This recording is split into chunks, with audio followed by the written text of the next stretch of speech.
I give the floor to the Syrian Arab Republic.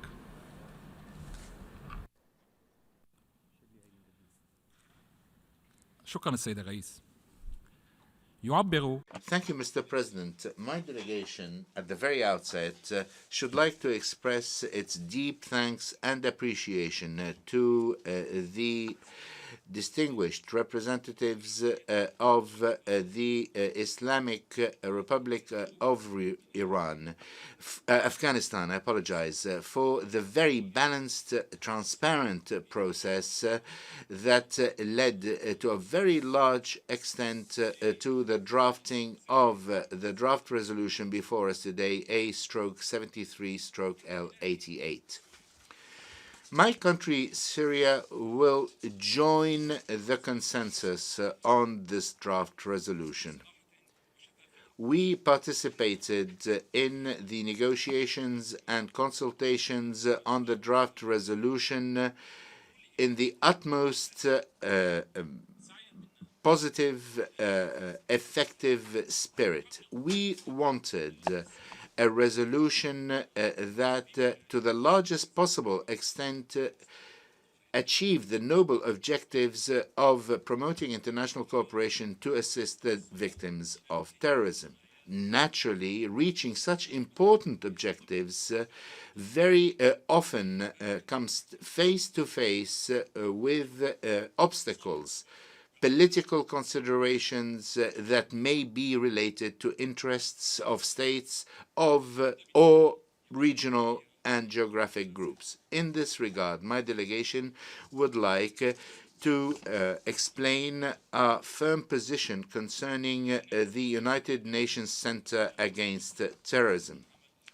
We shall continue to call for a reform of the working methods of this center, including the implementation of the principles of transparency, participation, and governance. At the same time, the Syrian Arab Republic will continue to disassociate itself from the activities of the center because we believe, on the one hand, that it works in a way that runs counter to the principles of transparency, neutrality, and inclusiveness of the United Nations. Now, concerning the substance of the draft resolution, the Syrian Arab Republic, as a country fundamentally concerned with combating terrorism, the Syrian Arab Republic welcomes any reference to protecting the rights of the victims of crimes perpetrated by armed terrorist groups that target civilians fundamentally, that lead to the killing of thousands, the injuring of thousands more, with pretexts that have no basis in fact or reality.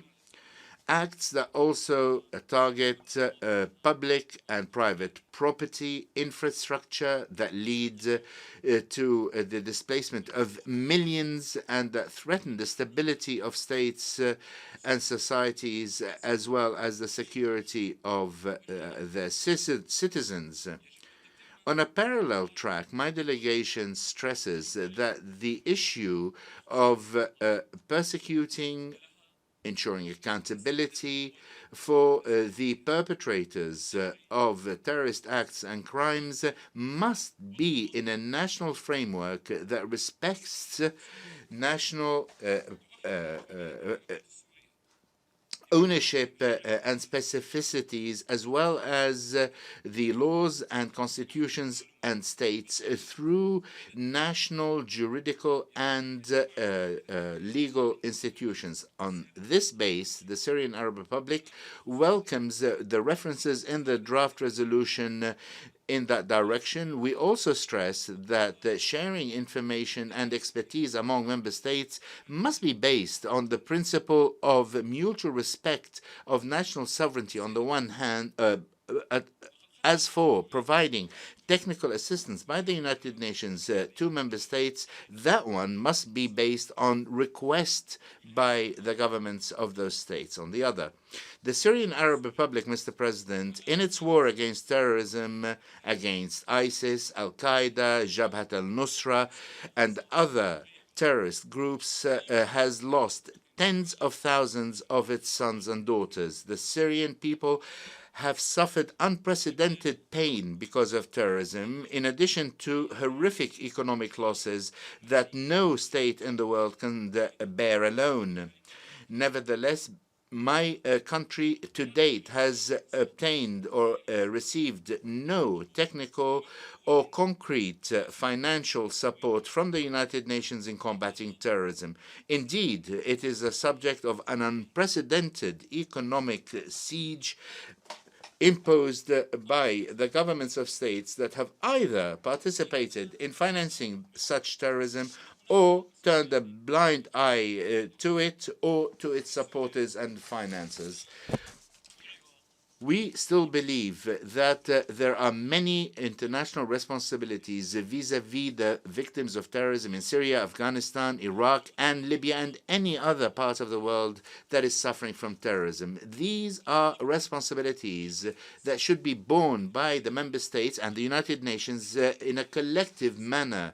They are fundamentally linked with the need to implement relevant Security Council resolutions against terrorism so as to eradicate terrorism as a very dangerous international phenomenon that threatens international peace and security, one that leads to so many victims.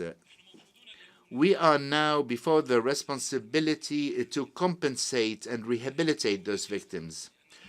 Let me say very frankly, colleagues, we are here today to deal with the repercussions and consequences of terrorist acts.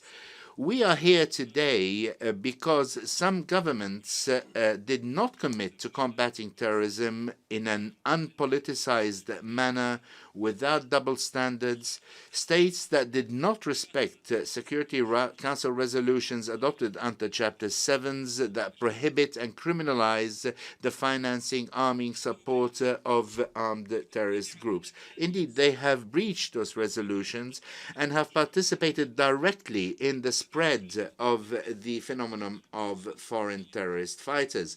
Let me conclude stressing that my country, Syria, does join the consensus on the draft resolution and supports every international effort that respects the national sovereignty of states, because national governments are the true partner in combating terrorism and in protecting the rights of victims of terrorism. However, we shall always stress that we owe the victims of terrorism everywhere on earth a large debt, that the protection of the rights of the victims of terrorism starts with dealing with the real roots and reasons that led to the spread of terrorism as an international phenomenon. Thank you. I thank Syria.